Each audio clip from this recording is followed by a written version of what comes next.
Aga nüüd selle üksiku hundi teooria juurest, et kuidas nüüd see uskumus, et mehed mõtlevad, et me peame kõik olema üksikud hundid, kuigi hunt on tegelikult ju karjaloom, et kuidas see mõjutab seda nii-öelda abi küsimist, kas näiteks sinu juurest või kuskilt teraapiast või tavalise arsti juureski, et see ju mõjutab ka sellistes küsimustes, kus tegelikult endale on väga raske mingit abi pakkuda, kui sa ei ole ise arst või isegi ise oled arst, sa ikka käid teise arsti juures. No vot, alustame sellest, et kuna sa hunti mainisid, siis hunt on tegelikult väga hea karjaloom. Neil on väga selge hierarhia ja neil on oma pealik ja nad hoiavad ka kõige nõrgemaid karjaliikmeid. Et üksik hunt on võib-olla selline natukene ekslik, aga no see on selline müüt, jah. Ja, aga meeste puhul ma ütleks, probleem ongi selles, et mehed ei küsi abi. Või küsivad siis, kui asjad on ikka päris pekkis. Minu juurde, kui on suhtedraama, siis mehed jõuavad minu juurde siis, kui kodus on kapid tühjad ja võtmed on laua peal. Siis tullakse ja kuule, aga mis ma nüüd teen? Ma ütlen, see on umbes sama, nagu et sa jooksed nagu raudteejaama on ju, vaata, et rong on ära läinud ja siis tuled ja küsid takso just, kuule, aga mis ma nüüd teen? No ma ei tea, lähme hakkame taksoga seda rongi taga ajama või? Selle asemel, et sa oleks võtnud takso juba kodu ukse juures ja sõitnud rongijaama 15 minutit varem kohale, sa jõuad sinna 5 minutit hiljem, rong on läinud ja siis sa hakkad abi küsima. Kuulge, ma jäin rongist maha. Sa oled rongist maha jäänud. See on nagu palju raskem on seda olukorda lahendada kui siis, kui see rong on veel seal peroonil on ju ja sa saad veel midagi ära teha. Kas me võiks öelda, et meestel enda ja suhete mõttes profülaktika mõiste täiesti puudub? Ei teata või ei osata või ei juleta küsida nõu. Sest autot ju nühitakse hommikust õhtuni ja käiakse hoolduses ja kogu aeg jälgitakse. Kogu aeg on sul vaatad, et auto oleks nagu korras.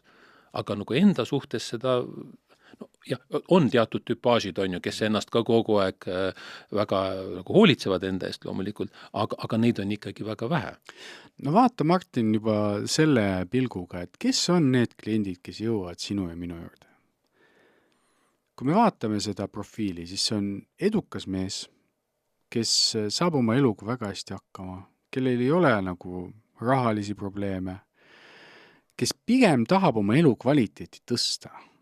Et ta on juba piisavalt eneseteadlik, et ta teab, mis tähendab coaching, mis tähendab sõna coaching, ta teab, et see, kui sa lähed psühholoogi juurde, ei tähenda, et sul on mingisugune kuskilt mutter logiseb, on ju, et sa ei ole nagu sind ei panda hullumajja, sest vaata, kui huvitav, kuidas kardetakse seda, et sul on nagu peas midagi viga.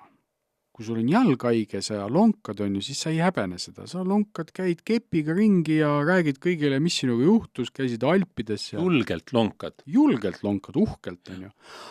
Aga kui sul on peas on põrutus ja sa natukene nagu sul on mingisugune kiiks sees, see on nii piinlik. Sellest ei räägita. Sa kardad seda nagu seda, et keegi nagu avastab, et sul on mingisugune, et sa nagu peast lonkad. Ja seetõttu on ka see nagu olnud hästi tugev tabu, et mees, mis on viga on, sa lähed kuskil mingisuguse terapeudi juurde või, et nagu see on justkui nagu nõrkuse tunnus. Vot. Ja selline nagu häbiasi. Häbiasi, ja seetõttu ka ütleme sellised lihtsamad mehed, jõuavad palju harvem meie juurde, sest et neil puudub ka see teadlikkus, et see, kas sa küsid abi ja lahendad oma asja nagu täna juba ära või sa järgmised 5 aastat käid ja proovid erinevaid uksi ja loksutad erinevaid ämbreid läbi ja kolistad ja saad siis selle vastuse. Et see ajavõit, vaata, kui mehed, kes hindavad oma aega, nad hea meelega delegeerivad teatud asjad ära, et näed, siin on mingi Igor, kes on 10 aastat siin kuskil tantrat uurinud ja džunglis elanud ja käinud oma mingi palverännakud läbi ja kerjanud kuskil Chiang Mai tänavatel. No ma lähen küsin tema käest, kas tasub siis minna tasub kogu firma maha müüa ja võtta seljakott selga ja kõndida kuskile teisele poole maakera. Tule ja küsi nõu. Nüüd, kui sa oled näinud meie vestlusi Martiniga, siis mul on sulle veel midagi erilist pakkuda.